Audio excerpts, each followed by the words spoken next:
बाबा नीम करोड़ी ने बताया कि भगवान से अगर कुछ मांगना है तो कैसे मांगे, इस मंत्र को बताया है हमने इस वीडियो में। नमस्कार, मैं विनोद शुक्ल आपको सुना रहा हूं बाबा नीम करोड़ी की अद्भुत कहानियां, अद्भुत घटनाएं, अद्भुत चमत्कार, है ना। लगातार ये श्रृंखला जारी है।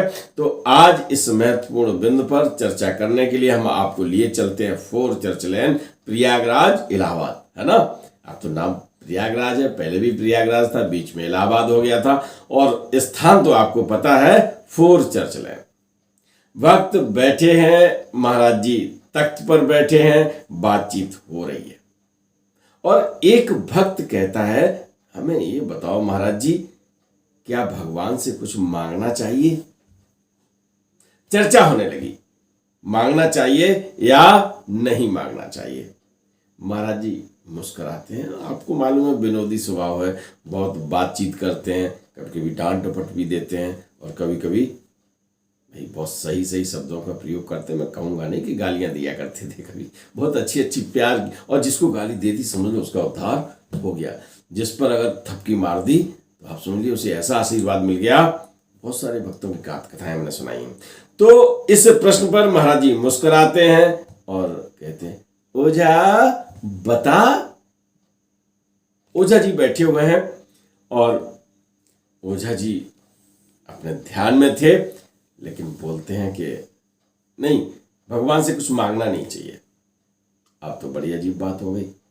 अरे भगवान से नहीं मांगेंगे तो किससे मांगेंगे, प्रश्न उठता है ना। भगवान से नहीं मांगेंगे तो किससे मांगेंगे। ओझा जी बताते हैं कि भगवान से कैसे मांगना चाहिए। आप जब किसी समस्या में होते हैं, कहीं जाते हैं, किसी से सहायता मांगते हैं, किसी से अगर कोई समस्या है और आप किसी के पास गए तो सबसे पहले क्या करेंगे, समस्या बताएंगे, है ना, कि हमारी ये समस्या है, याचना करेंगे, भाई साहब हमारी सहायता कर दीजिए। और अगर कोई ऐसा काम है जो उसी के हाथ से होना है, दूसरा नहीं कर सकता, तो और ज़्यादा कहेंगे, भाई साहब अब आपके ही भरोसे हैं, अब आप नहीं करोगे तो फिर कौन करेगा। ये सब चीज़ें होती ना।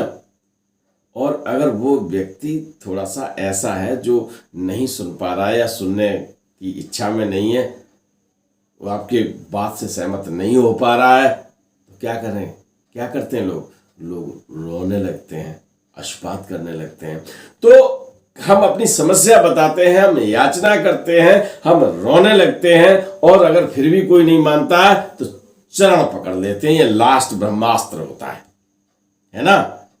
तो फिर वो आदमी पिघल जाता है, आपकी समस्या को सुनता है और आप उस समस्या से निकल आते हैं। ऐसा ही होता है ना, आम जीवन में ऐसा ही होता है। हम लड़की की हम बहुत छोटा सा एक उदाहरण देते हैं, हम बेटी की शादी करने गए, हम कहते हैं साहब हमारी बेटी इतना पढ़ी है, ये है वो है, सब चीज़ें गिनाते हैं, इतना हम आपको दान भी देंगे, दहेज नहीं दान देंगे, है ना। लेकिन वो नहीं मानते कि नहीं साहब अभी नहीं करेंगे, अभी शादी। तो फिर क्या करते, अरे भाई लोग पहले टोपी पहना करते थे तो टोपी उतार के चरणों में रख देते थे, तो उसको क्या माना जाता था कि इज्जत आपके चरणों में है। यानी यहाँ तक हम लोगों से कहते थे, या हम जो चाहते हैं, जो सामने वाला व्यक्ति है, तो वो हमारी सहायता करने को तैयार हो जाता है। क्या हम भगवान से ऐसे मांगते हैं, प्रश्न है ना। अच्छा आप सोचिए, आपने कब क्या कुछ मांगा हो, भगवान से प्रार्थना की, तो आपने क्या कहा होगा, 1.25 रुपए का प्रसाद चढ़ाएंगे, 5 रुपए का चढ़ाएंगे। अब 51, वो मैं पुराने जमाने की बात बता रहा हूँ ना, 1.25 रुपया, 2.5 रुपया और ये 5 रुपया जो बहुत माना जाता था। अब क्या करते हैं, आप कहते हैं 501 का चढ़ा देंगे, महाराज जी ये होने दो, 1000 का चढ़ा देंगे, और प्रसाद चढ़ाने का आश्वासन दे दिया, बात हो गई। तो कैसे मांग लोगे भैया भगवान से प्रार्थना, कैसे याचना करोगे। महाराज जी बड़े गौर से उस भक्त को देखते हैं जिसने प्रश्न किया था, और ओझा की तरफ देखकर मुस्कुराते हुए कहते हैं, तो कैसे करनी चाहिए प्रार्थना, है ना।